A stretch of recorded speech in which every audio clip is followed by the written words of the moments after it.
अपने मन की सुनो, अपना रिस्क असेस करो और इस हिसाब से आगे बढ़ो, डरना नहीं। पहचान निकाली, परमिशन लिया और फिर work advantages but disadvantages, so I couldn't given. अभी मुझे देखने को मिला पूरा end to end all the 6 floors of it. पानी तू सारे जहां से प्यारी मेरे भारत की बेटी है, सारे जहां पे भारी मेरे भारत की बेटी। भारत की बेटी के जज्बे को सलाम। दो पहिया वाहन रॉयल एनफील्ड बुलेट पर भारत भ्रमण कर निकली भारत की बेटी प्रतिमा नरियानी पहुंची मैहर। मैहर पहुंचने पर हुआ अविस्मरणीय अतुलनीय स्वागत। मां शारदा के किए दर्शन, लिए मां से आशीर्वाद।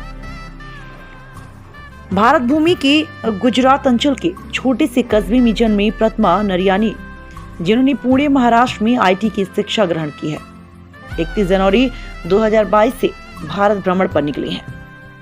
अतः सोमवार दोपहर 2 बजे अपनी बुलेट से मैहर की धरा पर पहुंची तथा सोनवारी टोल बैरियर पर उनकी शानदार अगवानी मैहर के गणमान्यजनों, समाज सेवियों द्वारा की गई।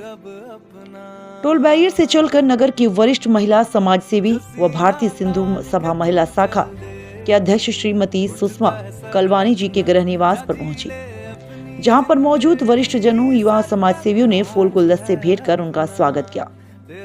तत्पश्चात दोपहर का भोजन श्रीमती कलवानी के निवास पर किया।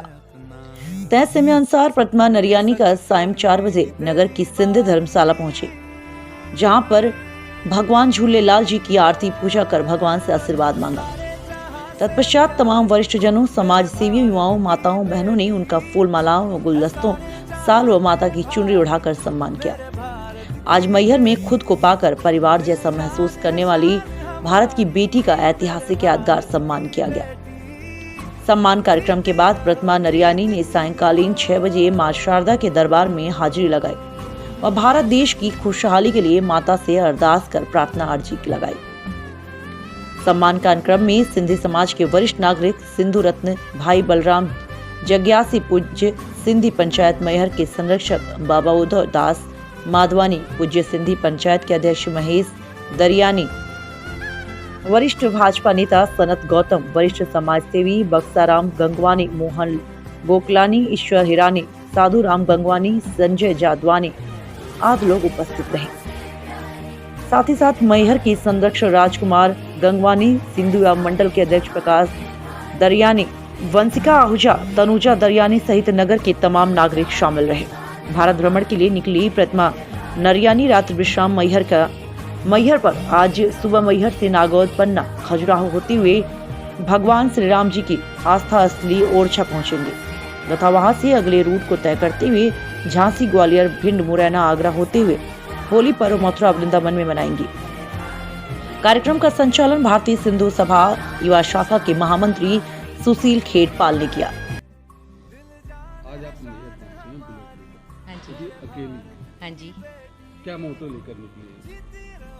भारत देखना है, बहुत कुछ सीखना है, कल्चर देखना है, लोग देखने हैं, लोगों का प्यार देखना है, बस यही। आप एक महिला हैं और अकेले ही सफ़र कर रही हैं, क्या दिक्कतें आती हैं? अभी तक तो नहीं आई, थैंकफुली, लकीली, टचवुड।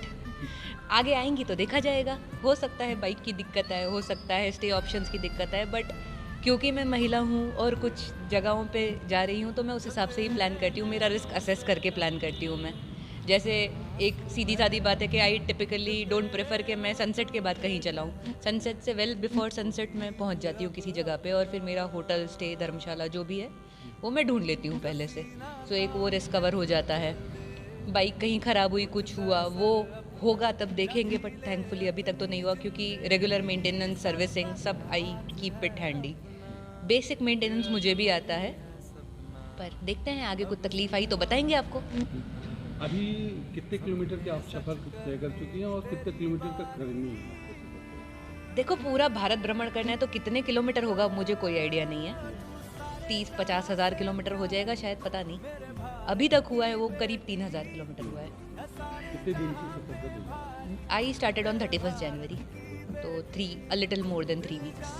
कोई ऐसा एक अनुभव साझा करिए जो इस दौरान आपको कोई परेशानी का दिक्कत करना पड़ा हो, सामना करना पड़ा हो, या फिर किसी ने आपको ऐसे हेल्प करी हो कि आप अकेले राइड कर रही हैं और फिर आपको कोई परेशानी हुई, किसी ने आपकी हेल्प की हो, कोई ऐसा अनुभव हुआ? परेशानी तो थैंकफुली अभी तक कुछ खास हुई नहीं है, पर ये है कि भूख लगी और अगर आसपास कुछ खाने को नहीं है, जस्ट इन केस, जैसे एक दिन मैं ऐसे ही महेश्वर के आसपास के गांव में वॉक कर रही थी, भूख लगी थी, आजू बाजू एक दो दुकानों में पूछा, उनके पास खाने के लिए कुछ था नहीं, पर एक गांव में पहुंचे, वहाँ शादी का खाना बट रहा था। सो उन लोगों ने 1500-1700 लोगों का खाना बनाया था। उन्होंने बोला बच्चा बैठ जाओ खा लो, क्योंकि इतने सारे लोगों में तुम भी खा लो, शादी में हर कोई इन्वाइटेड होता है। तो वही है, जैसे अब इसको नर्मदा मैया के पास का गाँव था वो, तो अब वो बोल लो कि नर्मदा मैया ने सुन लिया, या ये बोलो कि कुदरत ने सुन लिया, बट कहीं से कुछ ना कुछ आ जाता है, कोई इंसान आ जाता है, कोई स्टे देने आ जाता है, मिल जाती है चीज़ें।